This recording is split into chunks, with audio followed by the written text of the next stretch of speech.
President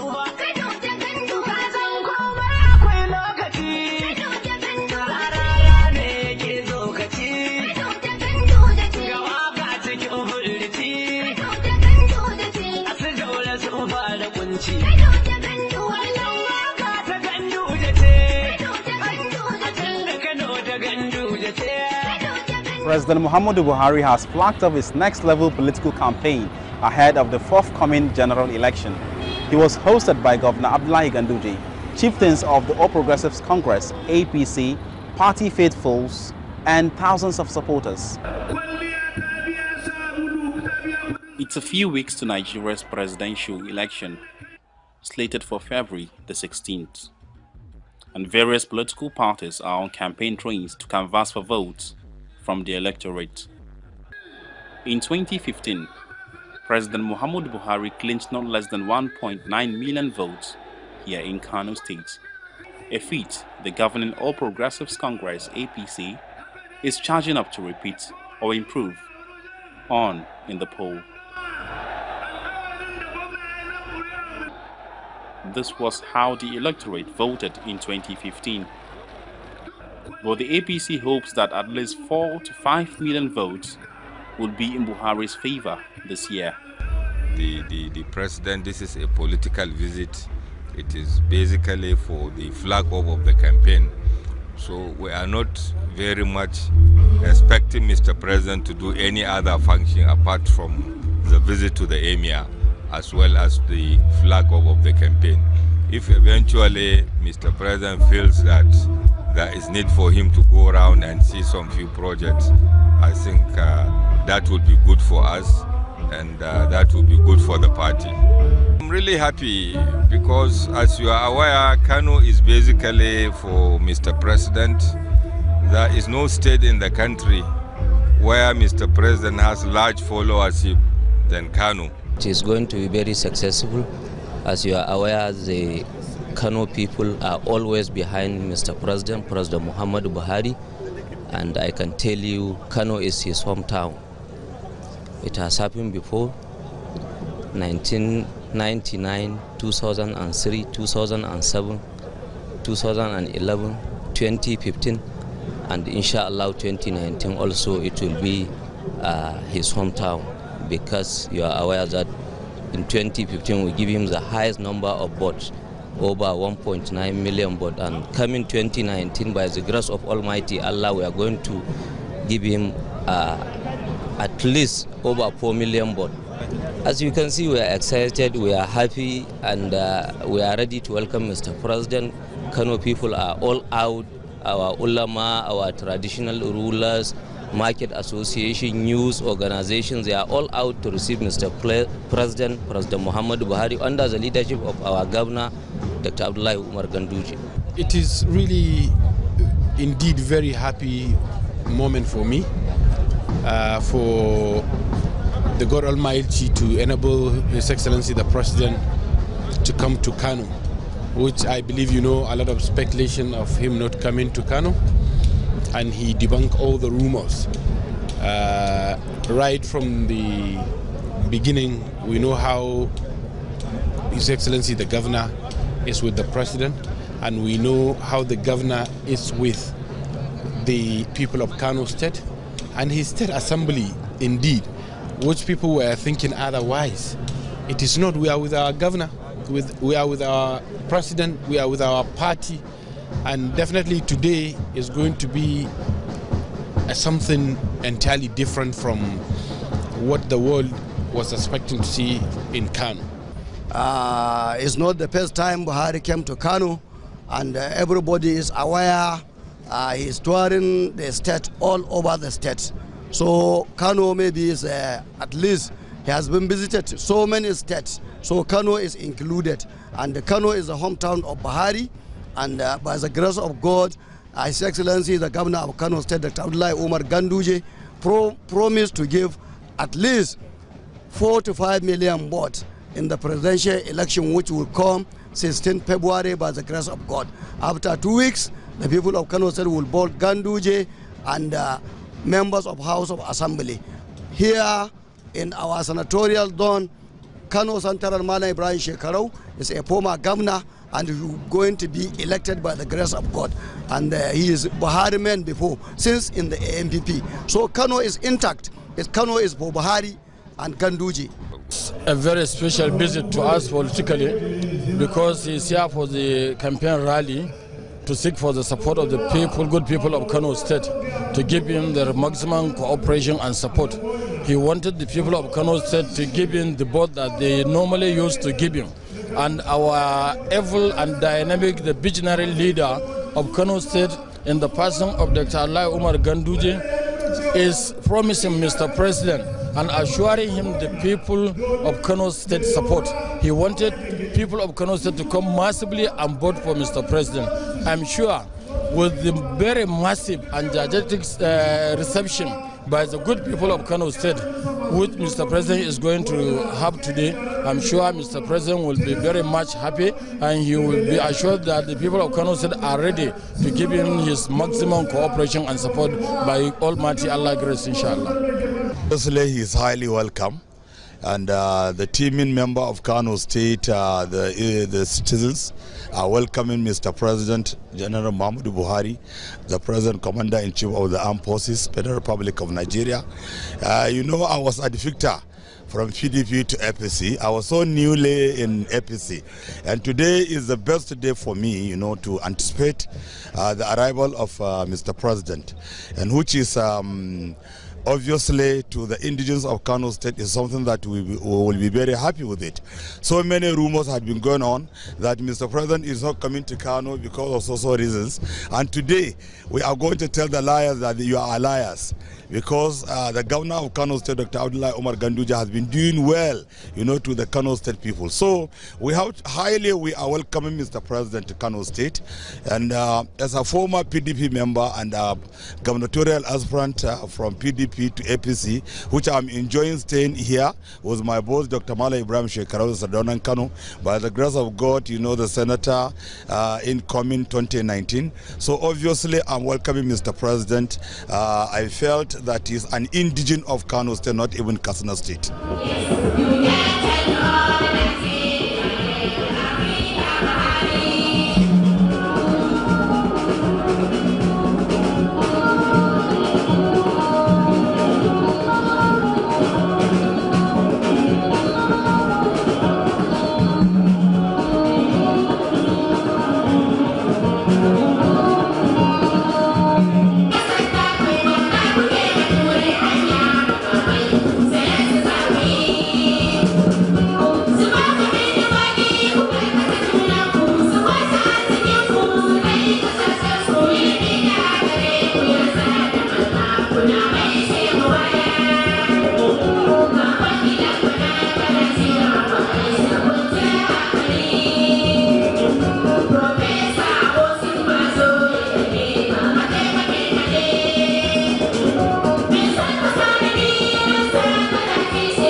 Upon President Muhammadu Buhari's arrival in the city to seek support for his re-election, he first paid homage to the Emir of Kano, Muhammad Sanusi II.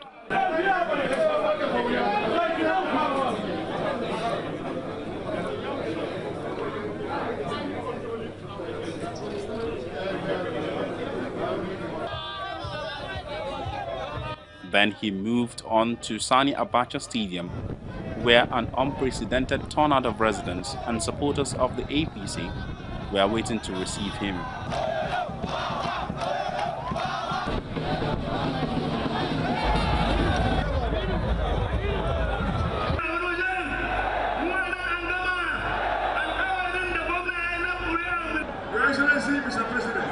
His appearance further clarified the atmosphere.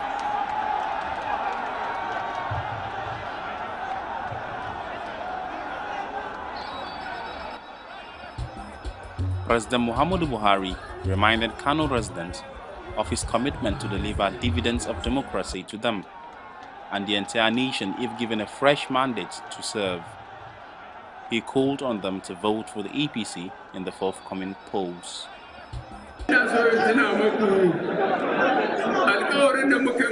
What we promised you in the past about bringing relative peace and stability has been fulfilled.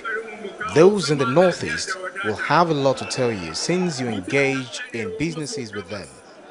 We have supported farmers with fertilizers and had also banned rice importation because we can produce ourselves.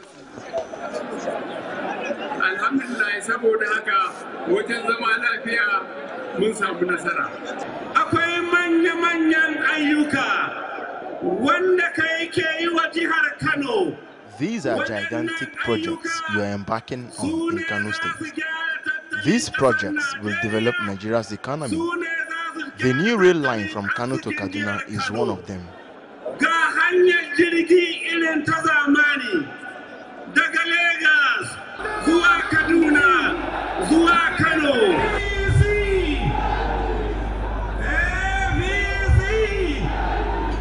On his part, Governor Ganduje commended the Buhari administration for efforts in infrastructure and agricultural renewal. He said the president had done a lot in the state, citing the Lagos-Kaduna-Kano rail being constructed as an example. In a moment like this, I think the people have already spoken, and there is nothing really to add. They have made up their mind. They've demonstrated it all over the street. So there is nothing new to tell them. I think what we might not want to do here, for the benefit of those who are detained or misled by other interests, we have a duty to make some clarification. A moment ago, my brother, my friend, my comrade, the DJ of the campaign, was lamenting how a former colleague of his, who he thought is a Christian, was lying publicly, I think before the Sabbath's fought. He should have known that in the church, there are believers, there are non-believers. And it is more so when they are very, very desperate. And I was telling somebody this morning, I said, Atiku has made again another mistake of his life. The first time he contested for presidency, he went for an OB. After OB, he failed. He returned to PDP. He tried again, he failed. He came back to APC. He tried again, he failed. This time he went back to PDP and went to another OB. This other OB is half China and half India. Because if he speaks 3 words, one will be Chinese, the second one will be India, and the third one will be a mixture of Igbo and Yoruba. I am trying to teach him my own language, but he's not likely to succeed. What he should have known that in the fourth debate between Mr. Peter Obi and Your Excellency's Vice President, Professor Yemi Osibanjo, Peter Obi told the whole world that there are only 2 million cars in Nigeria. Elsewhere, lying to a country like that is enough to terminate his presidential and vice presidential ambition. There is a need for them not to deceive Nigerians. Those projects, that project was initiated by us, paid for through the loan we got from the China Exim Bank, and we paid our counterpart funding. So the statement yesterday by my friend, former colleague, Governor Peter Obi is not at all correct. At all. And if he wants it, I'm ready to open a debate with him with facts and figures and documents to show that he's not correct. I'm open for a debate tomorrow morning. Anytime, any day. I'm open for a debate on Sunday. Here and I are Catholics. In the church, let's take away and worship. I worship there. And let us open the debate on whether he's right or wrong. Your Excellency, history will not forgive us if we distort realities and facts. The high point of the rally was the presentation of flags by the APC National Chairman Adams Oshiomhole to Ganduje as the governorship candidate, 3 senatorial candidates, as well as those contesting for seats in the House of Representatives.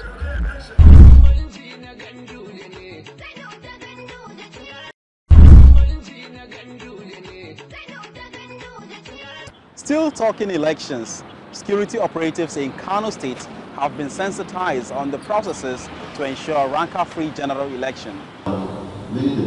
They are here to be trained by officials of the Independent National Electoral Commission, INEC. This is aimed at ensuring peaceful conduct of election following the signing of a peace accord by political parties in the state. This training is very, very unique in the sense that we have just 21 days to the national elections in Nigeria and 35 days to the state elections in Nigeria. We have been relating very closely with all the security agencies through the Interagency Consultative Committee on Election Security, which is being co-chaired with the Commissioner of Police. I want to reassure the CP and all the security agencies that we will continue as partners to collaborate with you and to continue to give you all the information you need in respect of our arrangements for the 2019 general elections. We must thank the Commission for its foresight in coming up with this very important committee. Conducting hitch-free and credible elections requires a peaceful environment, devoid of threats to lives and property. Election officials can only discharge their responsibility to organise elections, including the deployment and retrieval of materials, in a secure environment. Voters also require a peaceful environment to be able to come out and vote during elections without fear of intimidation or harassment. The security agencies therefore have critical roles to play in securing the electoral process, a role that has become more challenging in view of reported cases of security incidents in certain parts of the country. The issue of Boko Haram has been substantially dealt with. That's not to say that we don't have pockets of security challenges. We really will have them, but at least we've been trying our best to ensure that we sustain the tempo. That is to say that by the grace of God, on 16 February 2019, when we'll be having the presidential election, I don't think we have major security challenges. I want to say that the purpose of election is to encourage inclusiveness. We have left dictatorship now, and election is to give all and sundry the right of participation as to wear their views and to make their choices. So it is our duty as security agents to ensure that all interest groups, all citizens, have a level playing field to exercise their constitutional rights and elect those who they want to lead them. This is our job, and I believe this workshop will help to make security agents more professional. And as I said, please let us open our minds to what is happening. As security agents, we are deploying a number of mitigation measures to ensure that we have hitch-free election. We know we have a number of electoral challenges, a number of security security challenges in the state and the country at large. But forums like this will help to ensure that we have a better exercise in the future.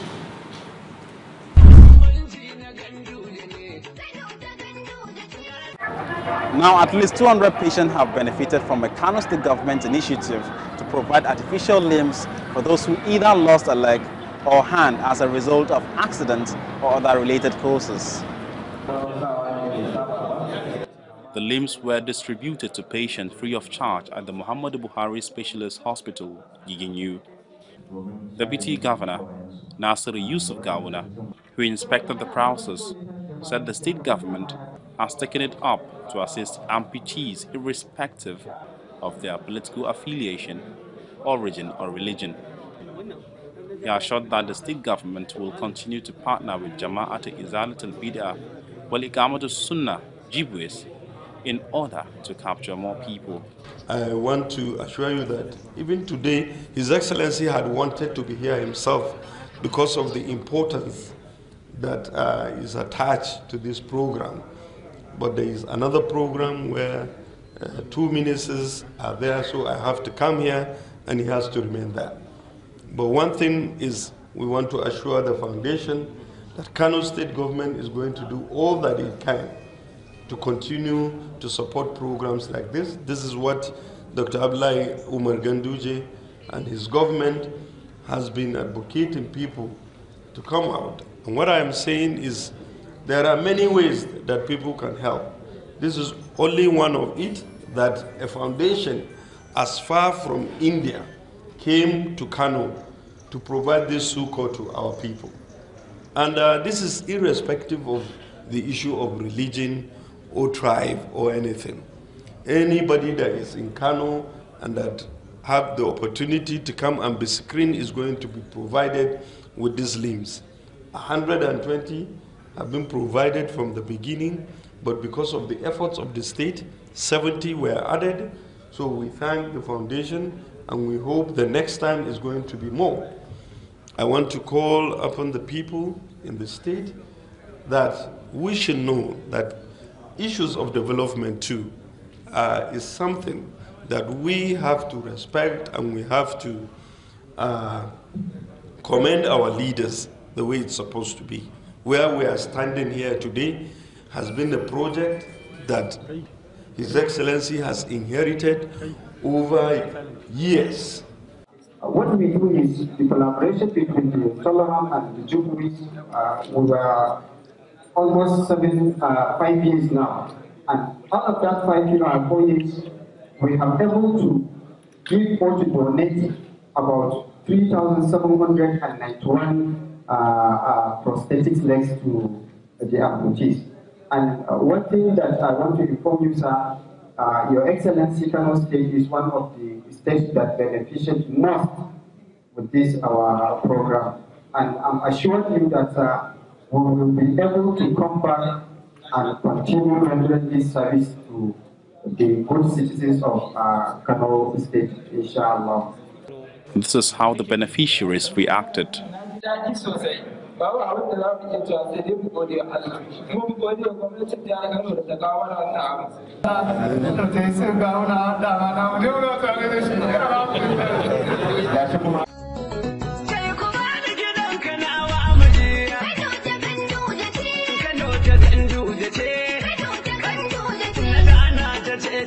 Yeah.